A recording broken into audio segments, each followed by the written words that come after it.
Assalamualaikum warahmatullahi wabarakatuh. Salam sejahtera untuk kita semua. Pada kesempatan kali ini saya akan menyampaikan materi dengan topik patofisiologi hipertensi dan hipertensi portal.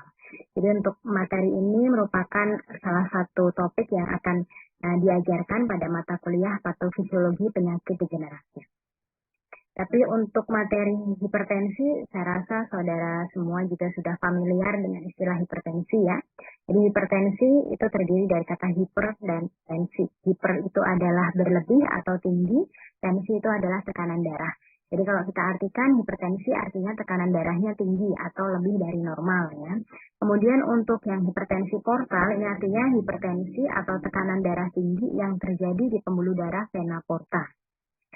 Adapun untuk definisi dari hipertensi itu sendiri, seorang dokter akan mendiagnosis pasien mengalami hipertensi itu ketika tekanan darah sistolik ternyata lebih dari sama dengan 140 mm raksa dan garis miring atau tekanan darah diastolik lebih dari sama dengan 90 mm raksa.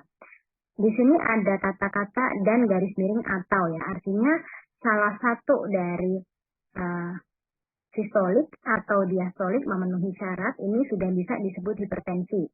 Apalagi kalau dua-duanya ya, jadi sistolik dan diastolik ternyata memenuhi syarat, yang sistolik lebih dari sama dengan 140 mm raksa, dan diastolik lebih dari sama dengan 90 mm raksa, berarti sudah bisa disebut hipertensi.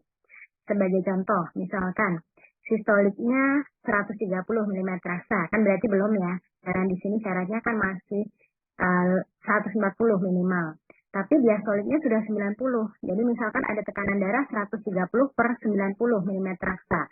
Ini juga sudah bisa kita sebut sebagai hipertensi. Kenapa? Karena di sini ada kata-kata dan garis miring atau. Jadi salah satu memenuhi syarat sudah bisa disebut hipertensi.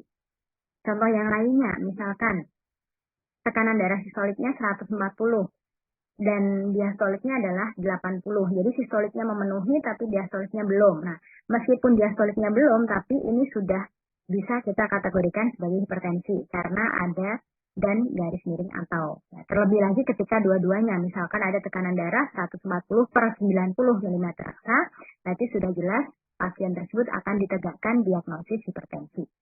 Nah, di sini ada kata-kata setelah pemeriksaan berulang, artinya pemeriksaan tekanan darah itu sebaiknya tidak dilakukan hanya satu kali saja, tapi sebaiknya dilakukan 2 kali ya, minimal 2 kali, misalnya 2 kali atau 3 kali begitu. Jadi nanti hasilnya akan kita rata-ratakan ya. Harapannya nanti dengan pemeriksaan berulang ini akan menghindari bias jika hanya dilakukan satu kali saja gitu. Dan alat untuk melakukan pemeriksaan tekanan darah yang digunakan untuk pemeriksaan tekanan darah itu namanya adalah tensimeter. Tensimeter kita punya ada tensimeter manual ya, seperti gambar yang sebelah kanan ini ada tensimeter manual, tengah juga tensimeter manual ya, yang sebelah kiri ini adalah tensimeter digital. Jadi untuk tensimeter manual ini nanti masih menggunakan air raksa ya, yang biasanya warnanya silver, naik turun di bagian yang tegak ini ya, biasanya ada naik turun cairan warnanya silver, itu adalah air raksa, makanya satuannya adalah Hg ya, milimeter Hg, artinya Hg itu kan air raksa ya, hidrantium. Nah, jadi untuk pemeriksaan secara manual ini nanti akan sangat tergantung dari yang pertama kalibrasi alat ya, jadi alatnya valid tidak digunakan, ini tentunya harus dikalibrasi secara berkesinambungan ya, secara teratur dan berkesinambungan. Selain itu yang kedua yang mempengaruhi adalah kepekaan dari pengukur tekanan darah itu sendiri. Jadi karena memang manual, pengukurannya manual, artinya nanti ada faktor manusia yang akan berperan di dalam hasil dari pengukuran tekanan darah tersebut ya. Nah, lain dengan yang digital. Kalau yang digital ini nanti akan tergantung pada kalibrasi alat ya, tapi tidak tergantung dari kepekaan si pengukur tekanan darahnya. Gitu. Jadi untuk pengukuran tekanan darah nanti pasien akan diukur pada lengan, bagian lengan yang tidak banyak digunakan. Ya, jadi untuk mengetahui bagaimana tekanan darah pada pasien tersebut. Nah, ini adalah perbedaan untuk tekanan darah sistolik dan tekanan diastolik ya.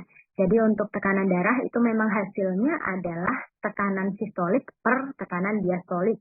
Jadi bukan dibagi ya. Jadi tidak 140 dibagi 90 bukan, tapi 140 itu menunjukkan tekanan darah sistolik, yang tekanan diastolik itu yang bawah, 90 itu menunjukkan tekanan diastolik ya.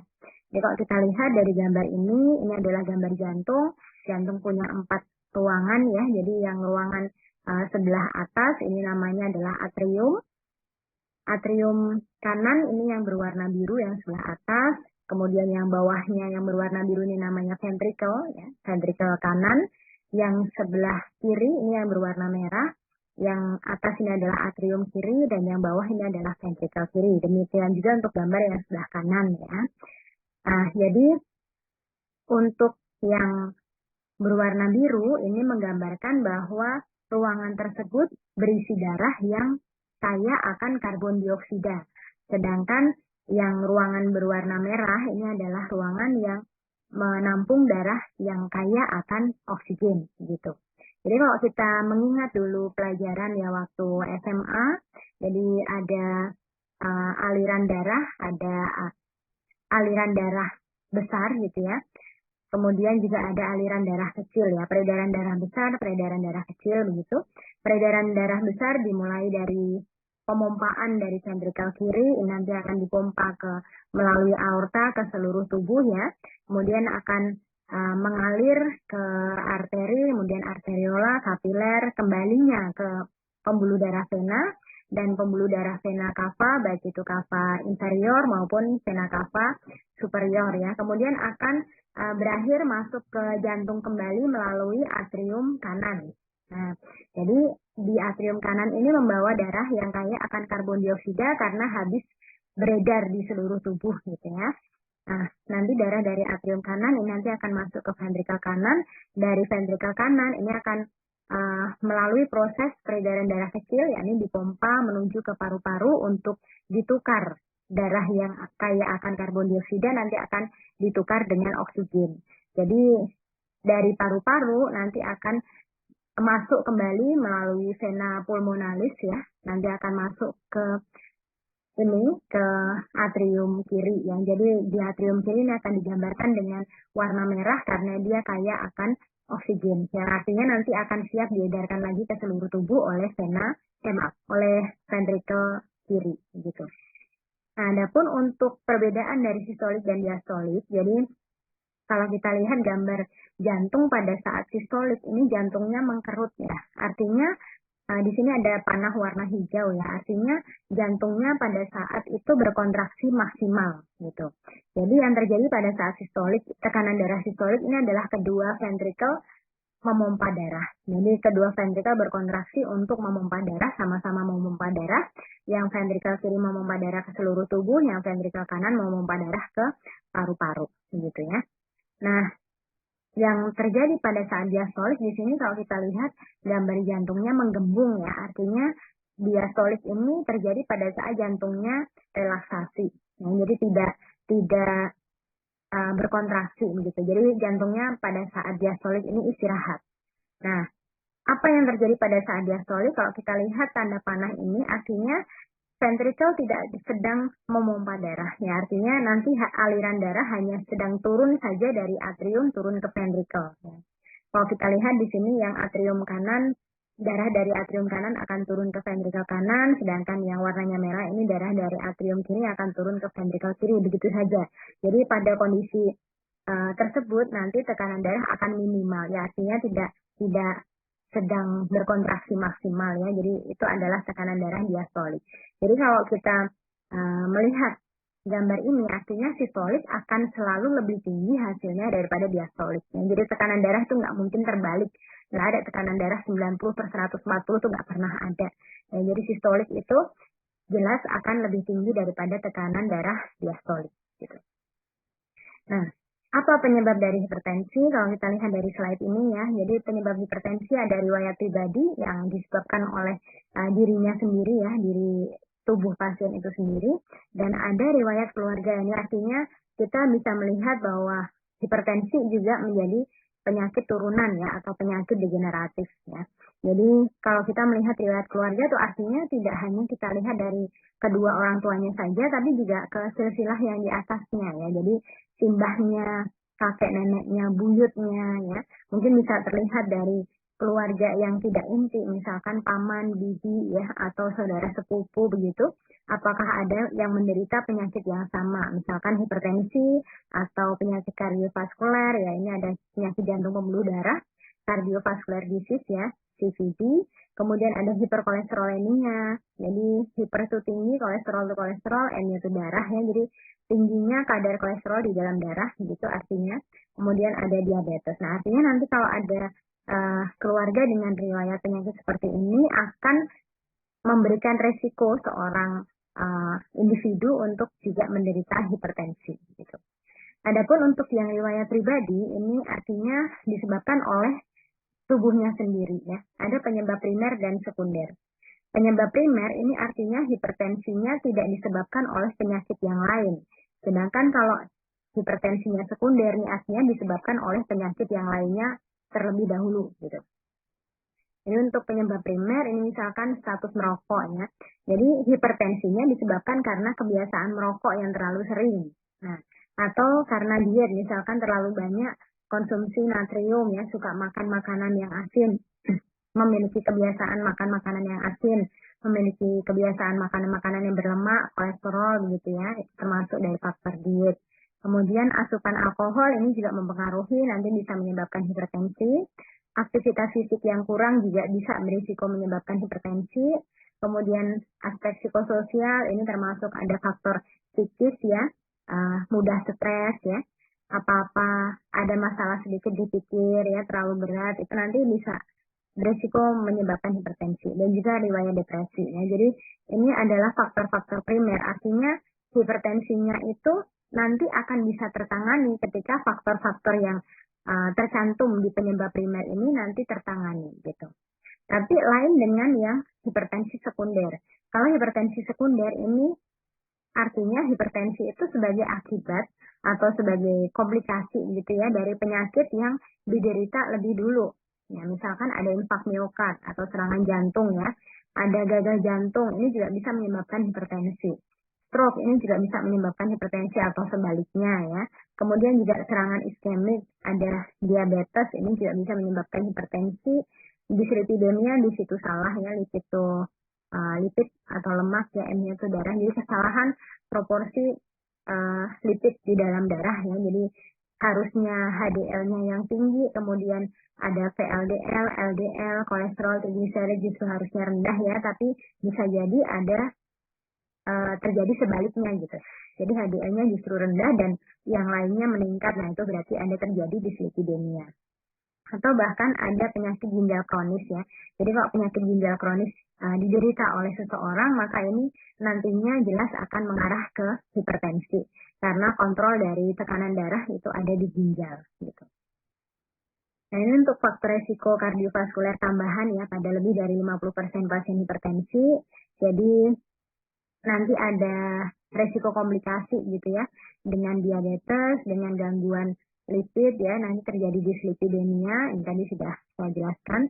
Kemudian obesitas juga bisa dialami oleh pasien hipertensi ya.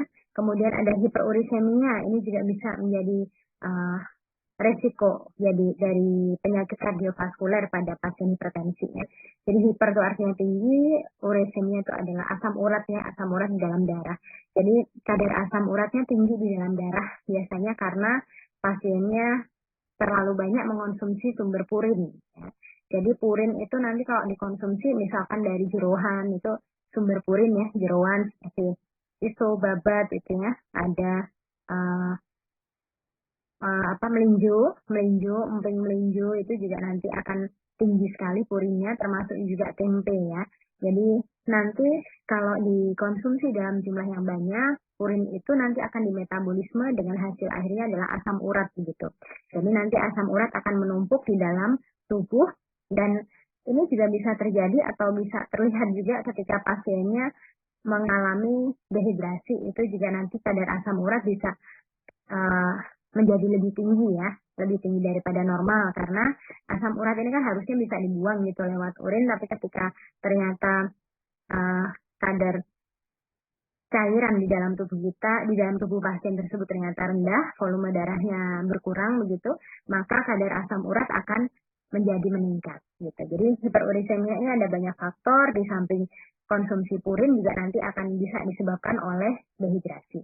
Kemudian ada sindrom metabolik ya, ini nanti bisa terlihat dari adanya peningkatan dari rasio pinggang panggul ya, kemudian ada resiko diabetes dan lain sebagainya. Jadi ada indikator-indikatornya ini untuk yang sindrom metabolik ya. Kemudian ada kebiasaan gaya hidup yang tidak sehat, ini misalnya merokok, asupan alkohol yang tinggi, gaya hidup yang tidak banyak gerak ya.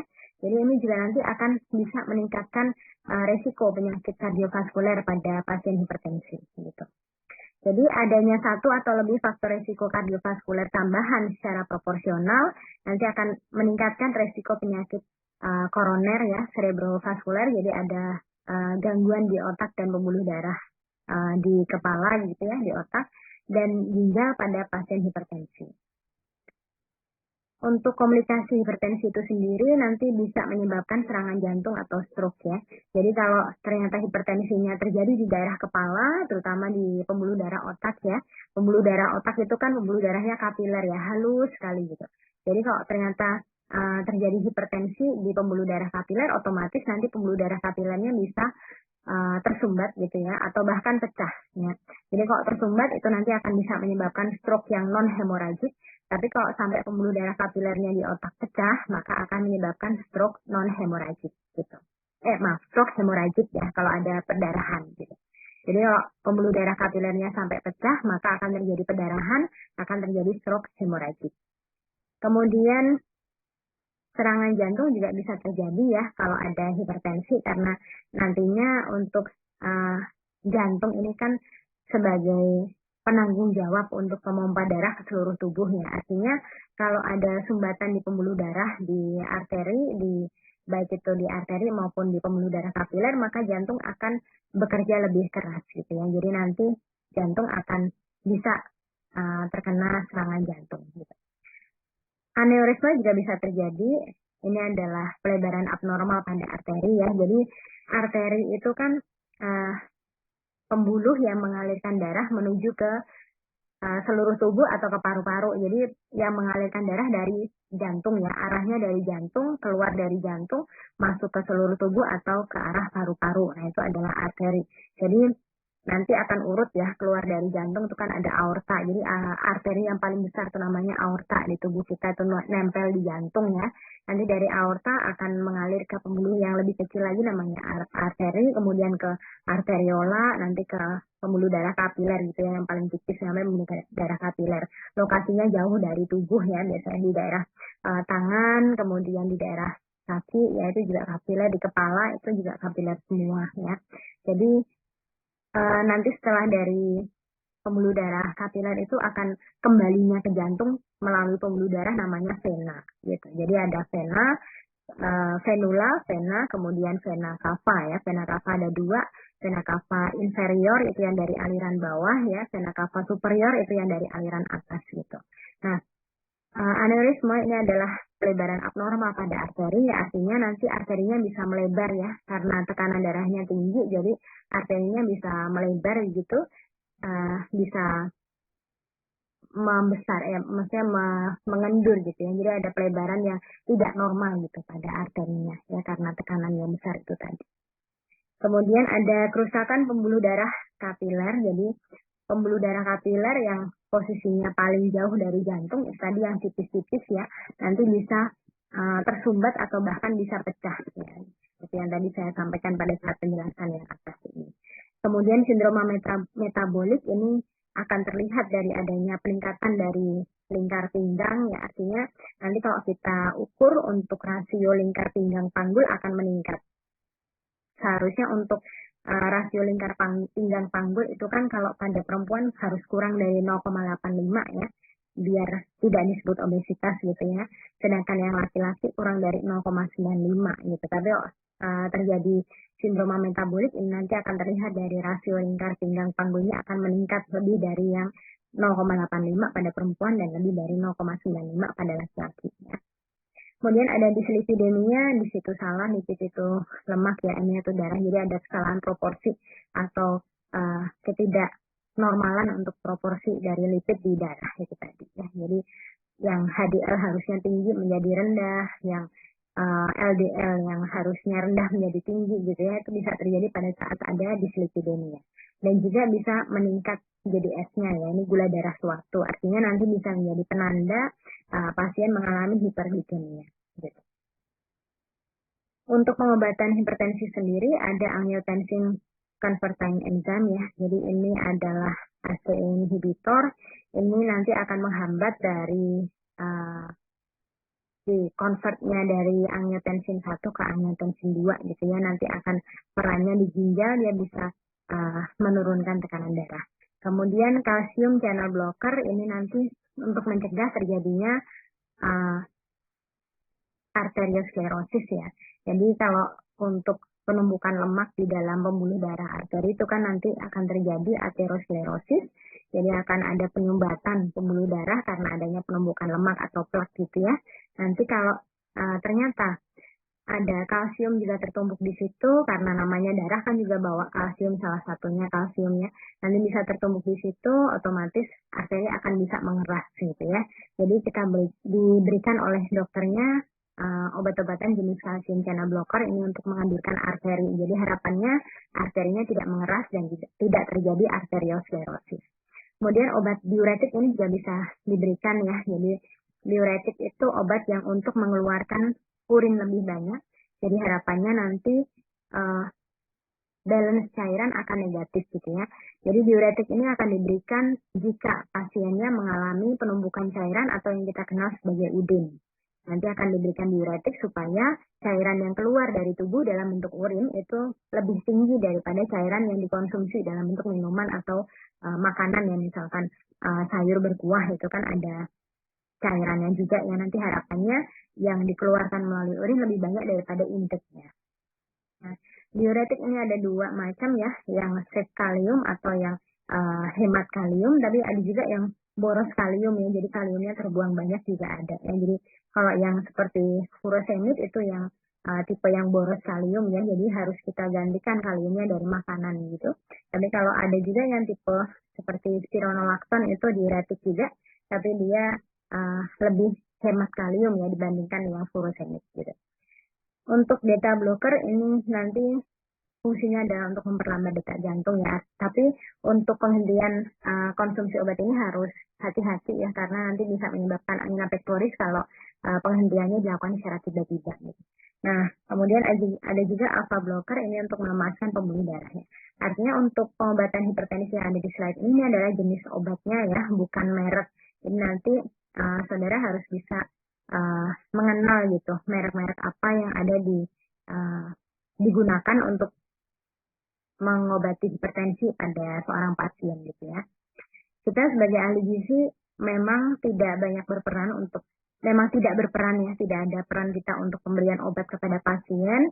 Ini adalah kewenangan seorang dokter ya, tapi ada baiknya kita juga harus tahu fungsi dari obat-obatan yang diberikan untuk pasien tersebut. Harapannya nanti kita bisa mengetahui gitu apakah ada interaksi dari obat yang diberikan kepada pasien itu dengan makanan yang kita berikan kepada pasien ya. Jadi interaksi obat dan makanan itu kita harus pertimbangkan betul. Kemudian untuk penanganan hipertensi ini adalah dengan yang pertama adalah mengatur pola makan, nanti dengan kita pengaturan ada natrium ya. Natrium, kalium ini adalah zat yang harus kita perhatikan ketika kita menangani seorang pasien hipertensi.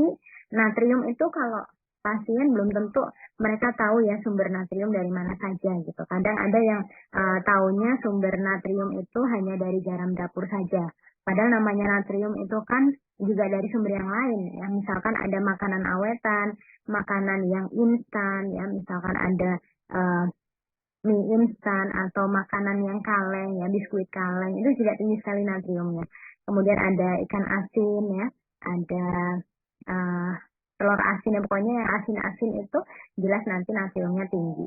Nah, kemudian ada kafein juga, ini kafein banyak di kopi ya. Jadi kalau kita konsumsi kopi itu nanti asupan kafein bisa kita dapatkan, tapi jangan lupa kafein ini perannya juga bisa sebagai diuretik. Jadi ketika mengonsumsi kopi terlalu banyak ya otomatis nanti balance cairan bisa negatif gitu ya. Jadi urin yang dikeluarkan bisa lebih banyak gitu daripada intake minuman, ya, intake cairan yang dari makanan maupun minumannya. Artinya untuk konsumsi kafein yang berlebih ini juga nanti akan berisiko meningkatkan hipertensi, kejadian hipertensi pada seseorang karena nanti akan berisiko meningkatkan berisiko menyebabkan dehidrasi gitu ya. Jadi kafein pada kopi kemudian tanin pada teh ya itu harus kita batasi gitu. Kemudian di sini ada DASH diet ya, jadi ada dietary approach to stop hypertension. Dietary approach, jadi pendekatan diet untuk menghentikan hipertensi. Tapi untuk DASH diet ini akan kita berikan pada pasien yang tidak diopnam di rumah sakit ya, artinya pasiennya rawat jalan gitu ya. Nanti prinsipnya adalah natriumnya rendah, kaliumnya tinggi, magnesiumnya tinggi gitu. Jadi kalau untuk pasien yang opnam di rumah sakit dietnya namanya bukan DASH diet ya, tapi diet rendah garam gitu. Jadi dietnya adalah RQ gitu. Nah, kemudian penanganan yang kedua adalah dengan menurunkan berat badan. Ini biasanya diberikan atau dilakukan pada pasien-pasien hipertensi yang dengan kondisi overweight atau obesitas gitu ya. Jadi harus menurunkan berat badannya dulu. Kemudian ada olahraga, aktivitas fisik teratur ini juga penting ya. Artinya aktivitas fisik ini teratur dan berkesinambungan, itu yang sulit. Jadi kalau ada orang yang beraktivitas fisik hanya sekali dua kali saja tanpa adanya keteraturan, tanpa adanya kesinambungan gitu di kedepannya begitu ya, maka untuk penanganan hipertensi ini juga akan sulit dilakukan gitu. Jadi olahraga atau aktivitas fisik ini harus dilakukan secara teratur dan berkesinambungan. Kemudian juga ada terapi relaksasi ya. Jadi supaya pasiennya tidak stres, untuk healing ya. Jadi healing untuk istilahnya memperbaiki mood, memperbaiki kondisi psikisnya gitu ya. Jadi harapannya nanti untuk stresor dari kondisi psikis akan bisa diturunkan sehingga tekanan darah bisa turun ya. Karena ada banyak sekali faktor yang nanti akan berkaitan dengan psikis seseorang ya yang bisa menyebabkan stres gitu ya. Itu yang harus kita tangani. Tapi ini bukan tanggung jawab gizi sepenuhnya ya. Nanti kalau ternyata problemnya tidak berkaitan dengan gizi, maka ini bisa kita sarankan pasiennya ke psikolog gitu ya, jadi biar bisa curhat sama psikolognya gitu, jadi biar tertangani untuk masalah psikisnya tersebut.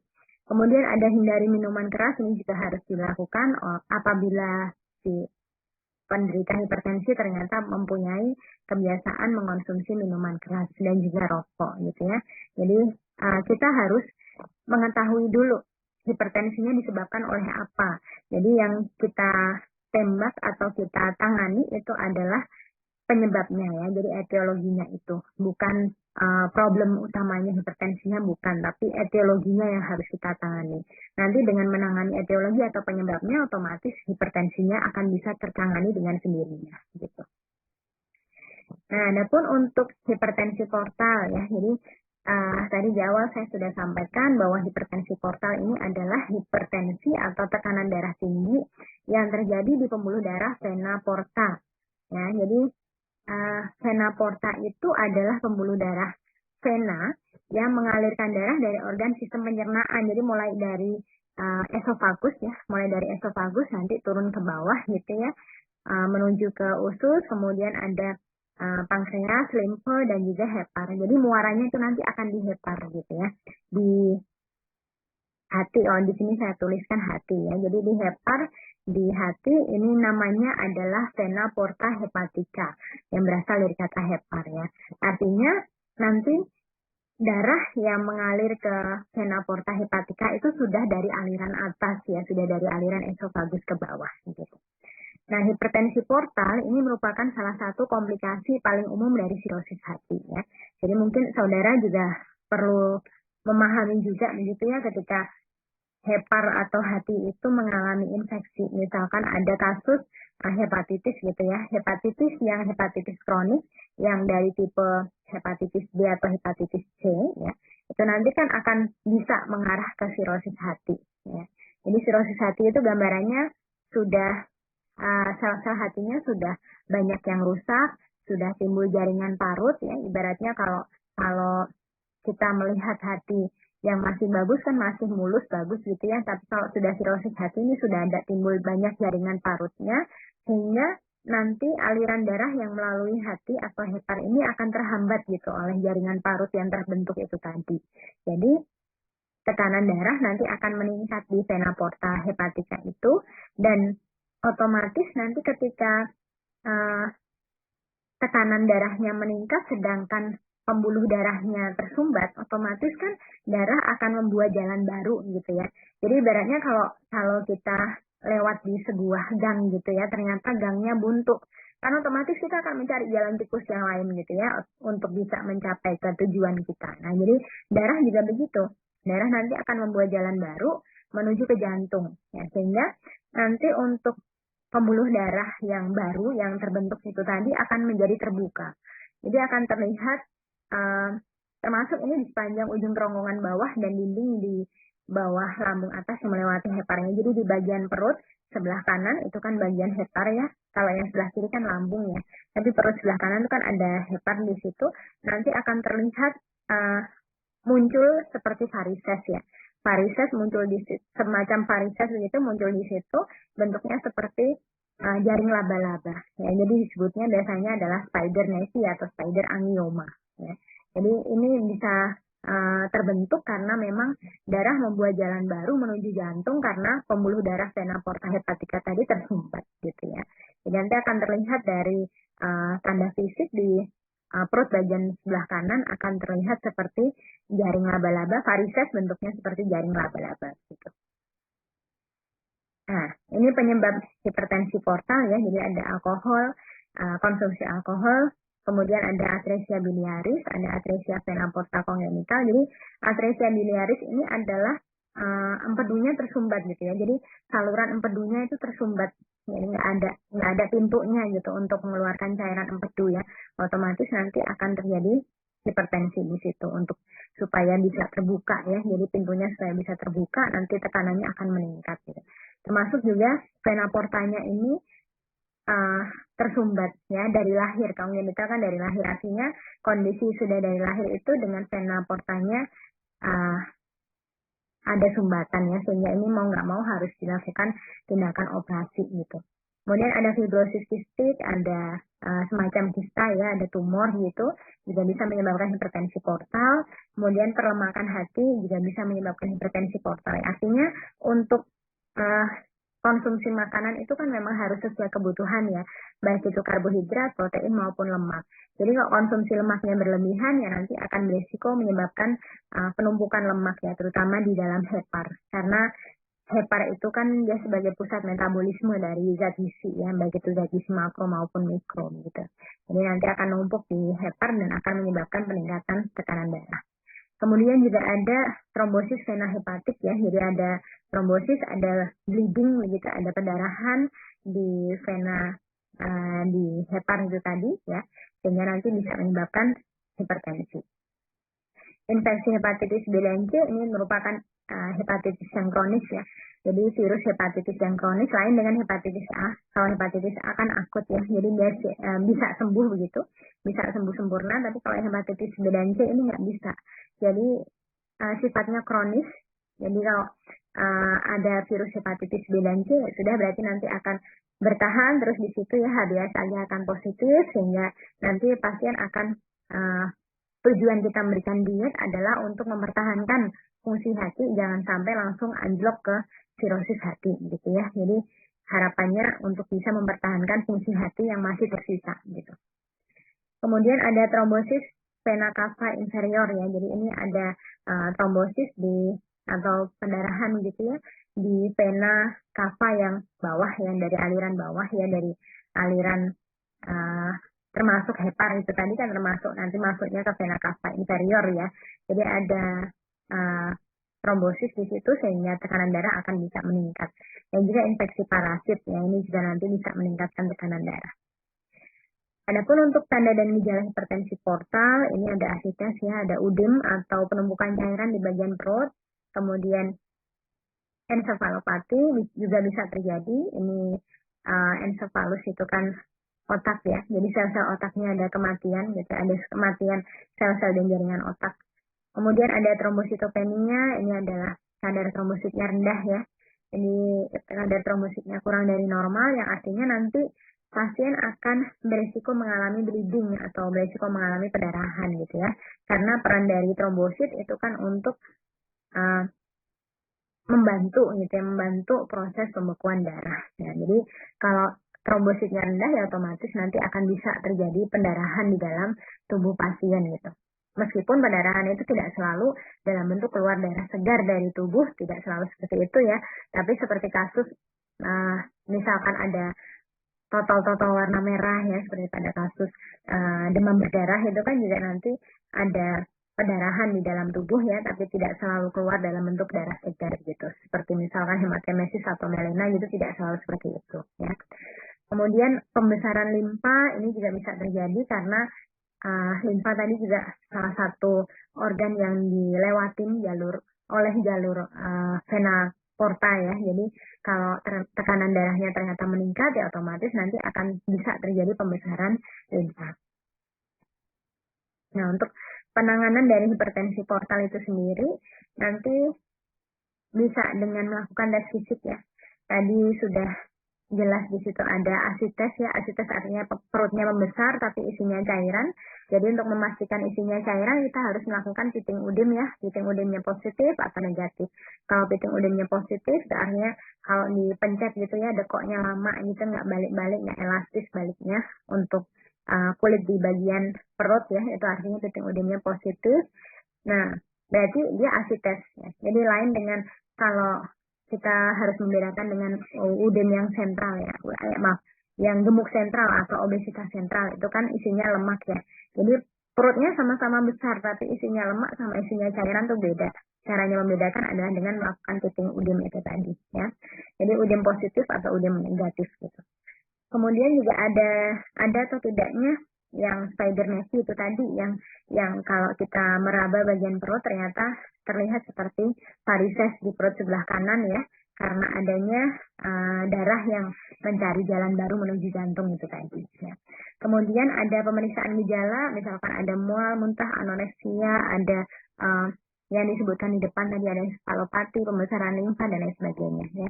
Kemudian ada tes darah, ini juga bisa dilakukan apakah misalkan ada infeksi ya, misalkan ada virus hepatitis B atau C, nanti akan terlihat dari HBsAg-nya positif atau negatif ya. Kemudian bagaimana SGOT-nya, bagaimana SGTT-nya ya, otomatis kalau ada hipertensi portal ini bisa jadi nanti mempengaruhi fungsi hati ya. Jadi akan terlihat dari SGOT dan SGTT-nya akan meningkat juga gitu. Kemudian prosedur evaluasi fungsi kejiwaan pasien ya. Jadi ini juga perlu kita evaluasi sih, karena salah satu penyebab dari hipertensi itu kan juga dari faktor psikis ya. Jadi nanti kita harus mengevaluasi fungsi kejiwaan pasien dengan bekerja sama dengan psikolog atau psikiater begitu ya. Baik, itu untuk materi patofisiologi penyakit degeneratif dalam hal ini adalah patofisiologi hipertensi dan hipertensi portal. Semoga bermanfaat. Terima kasih. Assalamualaikum warahmatullahi wabarakatuh.